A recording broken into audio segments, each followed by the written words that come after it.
Everybody asks me, how long does it take after an arthroscopic knee surgery to walk? In my experience over last 20 years, after arthroscopic knee surgery, you can walk the very next day with the help of a brace or a belt.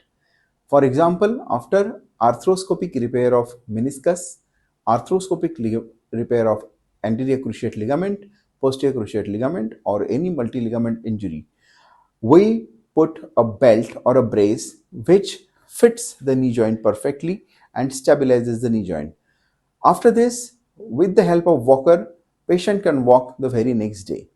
For next 1 month, the ACL, PCL, other ligament injuries heal and slowly range of motion exercises are started.